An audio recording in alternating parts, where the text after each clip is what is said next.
Vietnam War wasn't just a fight between North and South. It was a 20-year nightmare that tore the country apart.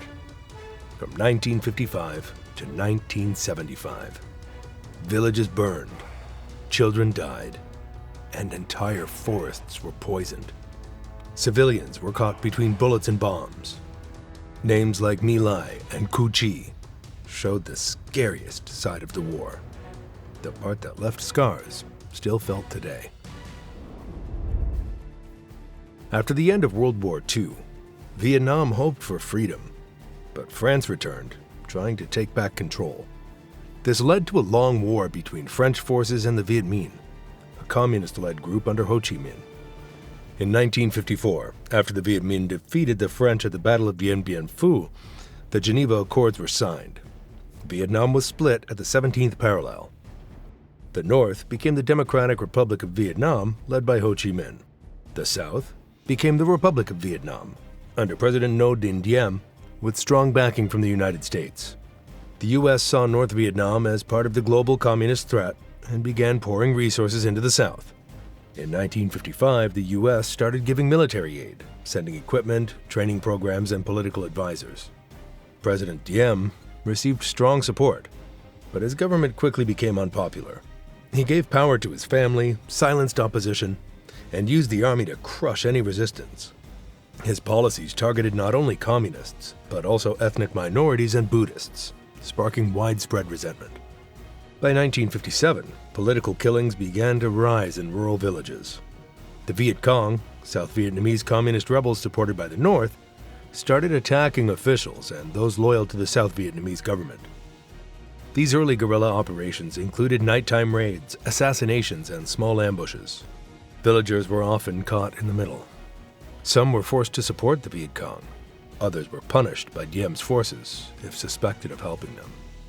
In 1959, North Vietnam began formally supporting the insurgency in the South by creating the Ho Chi Minh Trail.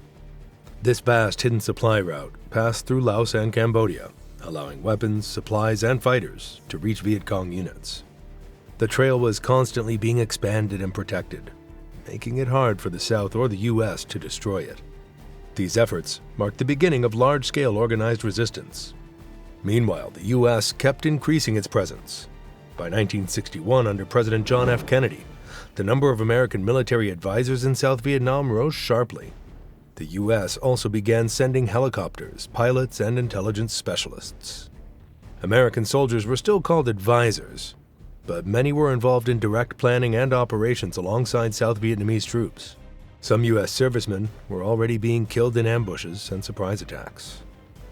The violence escalated in rural areas where entire villages were suspected of helping the Viet Cong. South Vietnamese troops often carried out raids, and civilians were sometimes tortured or killed during interrogations. Many villagers were displaced from their homes and relocated under government programs, which often failed to protect them. In 1963, protests erupted across South Vietnam. The biggest came after the Buddhist crisis in May, when government forces opened fire on peaceful Buddhist demonstrators in Hue. The image of a monk burning himself in protest shocked the world. Diem's regime lost even more support. On November 2, 1963, Diem was overthrown and killed in a coup, backed by his own military leaders. The U.S. knew about the plan and allowed it to happen. His removal didn't bring peace. Instead, South Vietnam plunged into political instability. By mid-1964, the U.S. role in Vietnam was changing. The situation in South Vietnam was getting worse. The U.S. government was looking for a way to take stronger action. On August 2, 1964, the U.S. Navy destroyer USS Maddox was patrolling the Gulf of Tonkin off the coast of North Vietnam. The U.S. said it was attacked by North Vietnamese torpedo boats. 2 days later, on August 4th, the U.S. claimed another attack had happened, though this second incident was later questioned. Radar reports and radio signals were unclear, and some officials later admitted the second attack might never have happened at all. Still, the reports were used as the reason to act. On August 7, 1964, U.S. Congress passed the Gulf of Tonkin Resolution. It gave President Lyndon B. Johnson the power to take any military action needed in Southeast Asia without declaring war. This was a major turning point. It gave the president the legal cover to expand the war without further approval from Congress. Soon after, airstrikes began. U.S. aircraft started targeting locations in North Vietnam in response to Viet Cong attacks in the south. These bombings were seen as warning shots, but they didn't stop the conflict. Instead, the Viet Cong grew bolder, launching more attacks on South Vietnamese bases and American advisors. By early 1965, the war had escalated. In February, a U.S. base at Pleiku was attacked by the Viet Cong, killing 8 Americans and injuring over 100. President Johnson used this as a reason to begin direct combat involvement. A few weeks later, American airstrikes increased sharply under the name Operation Flaming Dart. In March 1965, U.S. combat troops officially landed in Vietnam. On March 8th, around 3,500 Marines arrived in Da Nang. Their mission was to defend the airbase there, but this marked the start of full-scale American involvement in ground combat. By the end of the year, over 180,000 U.S. troops were in Vietnam.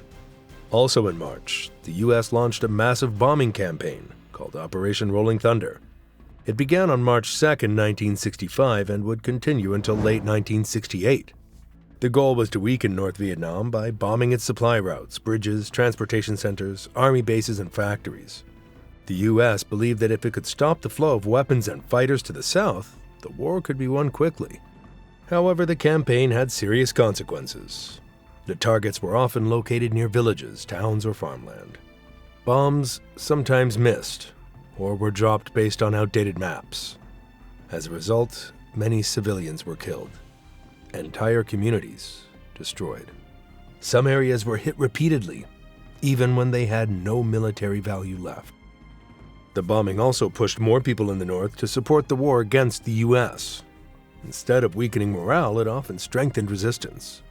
North Vietnamese forces adapted quickly, moving supplies at night or hiding them underground. They built decoy targets and rebuilt damaged roads faster than expected. In rural South Vietnam, villagers lived in constant fear. Even places far from the front lines could be bombed or shelled. People dug shelters and tunnels to survive.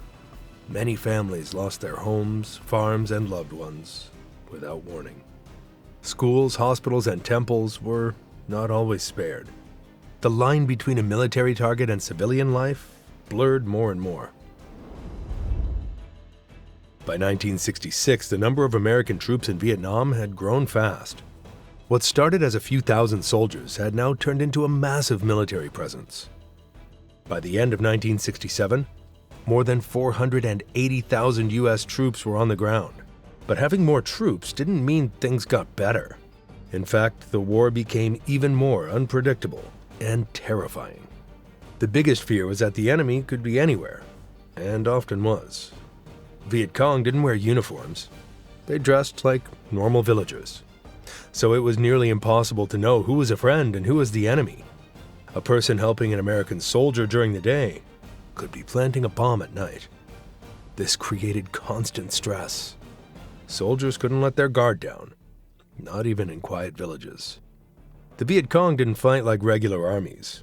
They didn't line up for battles. Instead, they used guerrilla tactics. They used the terrain to their advantage. The thick jungles, muddy trails, and rice fields were perfect for hiding and escaping. One of the most terrifying things for U.S. soldiers was the booby traps. These were homemade devices, but extremely deadly. Punji pits were one of the most common traps. They were holes in the ground, filled with sharp bamboo spikes that had been covered in human waste. If a soldier stepped on one, the spike would not only pierce the leg or foot, but also cause serious infection. There were also tripwire grenades hidden in doors, trees, and even toys. Soldiers entering a hut or bunker could set off a deadly blast just by opening the door. Bouncing Betty mines were another danger. They would spring into the air and explode at chest height, killing or badly injuring anyone nearby. Sometimes explosives were hidden under dirt paths or inside logs, waiting for someone to step or sit in the wrong place. The goal of these traps wasn't just to kill. It was to create fear, confusion, and exhaustion. A soldier didn't have to be in a battle to die. Just walking down a trail or leaning against a tree could be fatal. Over time, this wore soldiers down mentally. Every movement, every step, became a decision between life and death. Many patrols had to move slowly and carefully, checking every inch of the ground. Even then, traps were missed. And if one soldier was hit, others had to help, making them easier targets for snipers or ambushes. It was a nightmare loop. The turning point of the war came in 1968. It was not only one of the deadliest years, but also one of the most shocking in terms of what the world saw and learned. It began with the Tet Offensive, a massive surprise attack launched by the North Vietnamese Army and the Viet Cong during the Vietnamese New Year holiday known as Tet. On January 30th, 1968, more than 100 cities and military targets across South Vietnam were hit at the same time. These included major places like Hue, Da Nang, and even the capital, Saigon. No one expected this. U.S. commanders had believed the enemy was weakening, but the Tet Offensive proved that wasn't true. The U.S. Embassy in Saigon was attacked, shocking Americans watching the news back home. Though the U.S. and South Vietnamese forces eventually pushed the attackers back and killed tens of thousands of enemy fighters, the real damage wasn't about territory, it was psychological. The offensive showed the world that the enemy could strike anywhere, even in the most secure areas. The idea that the war was almost over suddenly collapsed. Trust in political and military leaders began to fall apart in the U.S., and protests back home grew stronger. But just weeks later, something even more disturbing happened. On March 16, 1968, in a small village called My Lai, U.S. soldiers from Charlie Company, 1st Battalion, 20th Infantry Regiment, entered with orders to find and destroy any Viet Cong in the area. The soldiers had been under constant attack in previous weeks. They had lost men to mines, booby traps, and ambushes, and tension and fear were high. But when they reached My Lai, they didn't find enemy fighters. They found unarmed civilians, mostly women, children, and the elderly. And what happened next became one of the darkest chapters of the entire war. Instead of leaving or searching carefully, many of the soldiers began shooting the villagers. People were lined up in ditches and gunned down. Some were killed inside their homes. Others were raped before being murdered. Infants were killed in the arms of their mothers. And this killing went on for 4 hours. In total, over 500 civilians were slaughtered. Bodies were piled up in fields, huts were burned, and animals were shot. There was no resistance. There were no weapons found. And still, the massacre continued. When the operation ended, officers reported a successful mission against enemy forces. The truth was hidden. For over a year, there was no public knowledge of what had happened. Soldiers who tried to speak out were ignored or silenced. But in late 1969, the story finally broke when a former soldier named Ron Ridenour sent letters to government officials and journalists. An investigation began, and the truth came out. By 1969, the Vietnam War had already been going on for years, and the U.S. was looking for ways to break the enemy's control of the jungles. The Viet Cong and North Vietnamese Army often hid in thick forests, where they could move quietly and stay hidden from American forces. To deal with this, the U.S. used chemical warfare on a massive scale. One of the most dangerous chemicals used was Agent Orange. It looked like a simple herbicide, but it was far more toxic than anyone expected.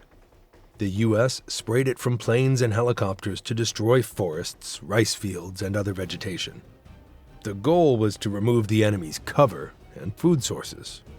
Agent Orange contained dioxin, a toxic compound that can stay in the soil and water for decades. Between 1962 and 1971, more than 20 million gallons of Agent Orange and other herbicides were sprayed across large parts of Vietnam, Laos, and Cambodia. The impact was horrifying.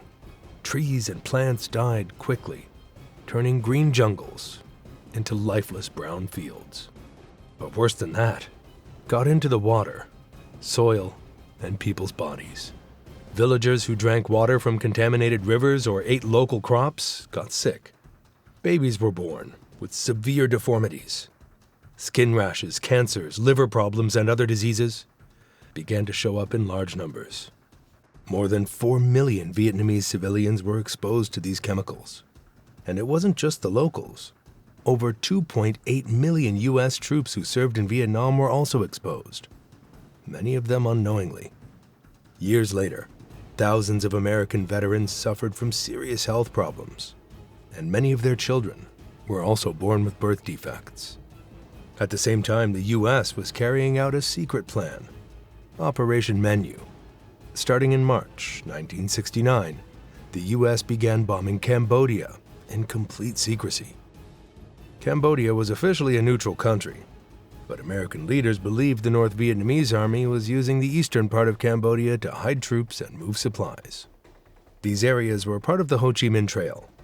Operation Menu was divided into smaller operations with strange food-related names: breakfast, lunch, dinner, snack, supper, and dessert. The bombing was approved by President Nixon and carried out without telling the American public, the media, or even most of Congress. It was one of the most secretive military actions of the entire war. B-52 bombers dropped thousands of tons of explosives on the Cambodian countryside. The bombs targeted areas believed to be used by the North Vietnamese, but in reality, entire villages were destroyed. Thousands of civilians died, many without warning. Homes, schools, and temples were turned into craters. The secrecy behind the operation caused major problems. Journalists eventually discovered what was happening, and when the news came out, it caused public outrage. People questioned why the U.S. was bombing a country that wasn't even officially at war. It also raised questions about how far the government was willing to go in hiding the truth. For the people of Cambodia, the damage was permanent. Fields were destroyed. Families lost everything. Survivors had no idea why their homes were bombed. In some regions, people fled into the jungle, creating massive numbers of refugees. These actions didn't bring the war any closer to ending. In fact, they pushed things even further into chaos. By 1971, the United States had started pulling its ground troops out of Vietnam.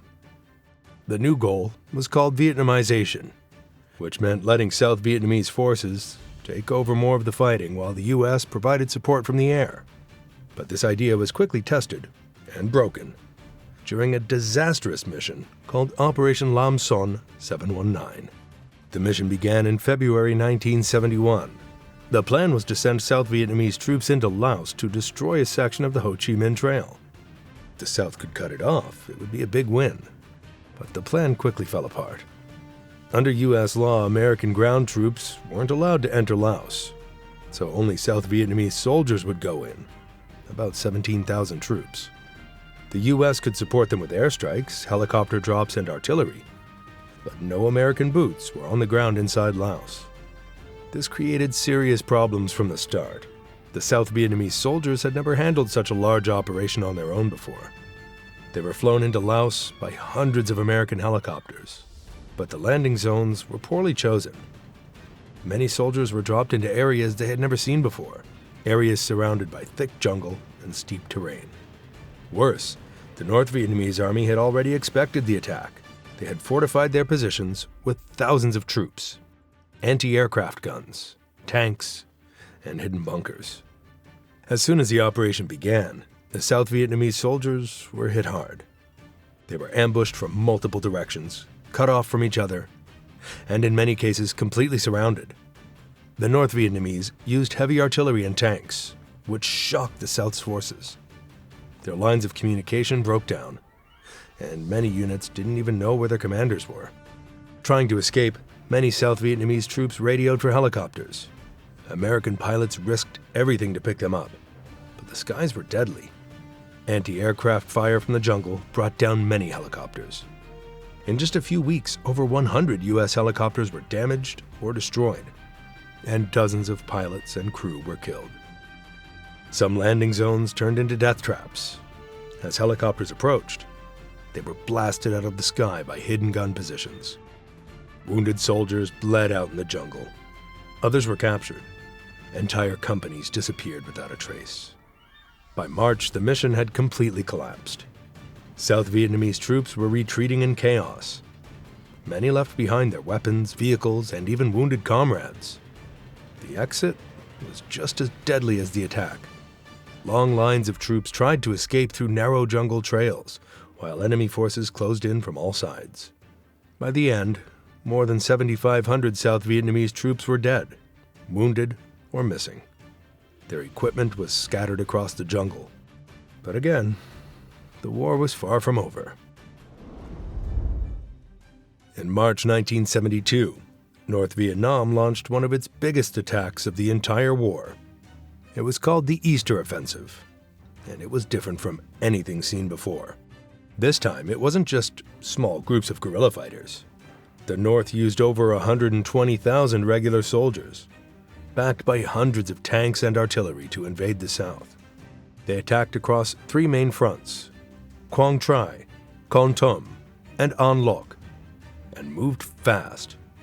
Villages fell in hours. Thousands of civilians ran in every direction trying to escape the fighting. In some towns, South Vietnamese soldiers were forced to retreat quickly, leaving people behind. Panic spread as the North captured entire provinces.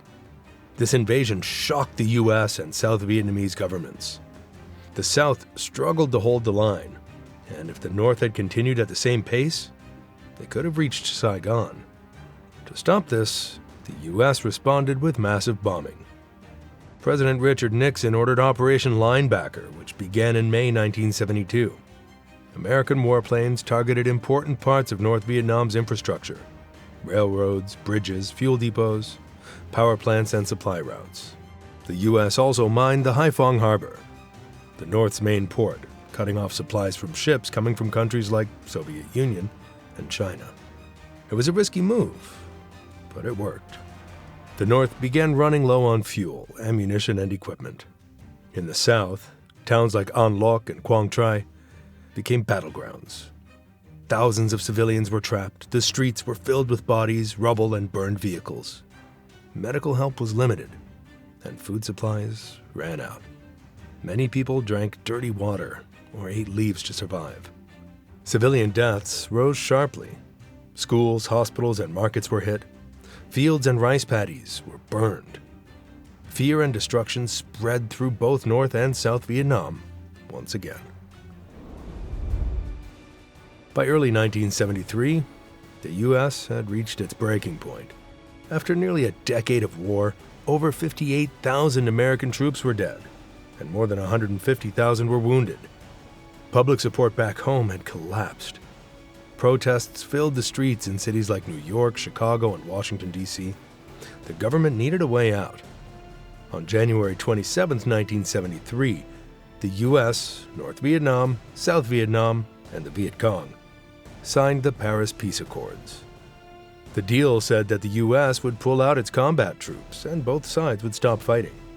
American prisoners of war would be returned, and future conflicts would be handled politically. By March 29, 1973, the last U.S. combat troops left Vietnam. 2 years later, in early 1975, the South Vietnamese government was crumbling. The U.S. had stopped sending troops, and even though it continued some funding and air support, it wasn't enough. North Vietnam saw their chance once again. In March 1975, they launched a final, massive offensive. One city after another fell. Bon Mae Thuot, Hue, and Da Nang were captured within weeks. South Vietnamese forces tried to resist, but most were unprepared, under-equipped, or simply overwhelmed. In many places, soldiers fled, leaving behind weapons and civilians. By late April, the capital, Saigon, was surrounded. On April 29th, the shelling of the city began. Panic spread quickly. thousands of people rushed to the U.S. Embassy, hoping to be flown out before the city fell. Streets were jammed with cars, bikes, and desperate people. The U.S. started a final evacuation, called Operation Frequent Wind. Helicopters blew back and forth from the rooftop of the embassy, taking American citizens and some Vietnamese allies to U.S. ships waiting offshore. It was chaotic. People were climbing walls, waving passports, crying, and begging to get on board. By the morning of April 30th, 1975, North Vietnamese tanks had smashed through the gates of the presidential palace. South Vietnam officially surrendered. The war, after nearly 20 years of violence, was over. But for many, it didn't feel like peace. It felt like a total collapse. Families were torn apart. People who had worked with Americans feared arrest, or worse. In just one day, the entire country had changed hands. The South no longer existed as a separate nation. The Vietnam War changed how the world saw war. It showed how modern technology didn't guarantee victory. It exposed how fear and confusion could turn even good people into killers. The scariest side of this war wasn't just the fighting. It was the destruction of humanity itself. The moral lines crossed. The lives shattered. The families torn apart forever.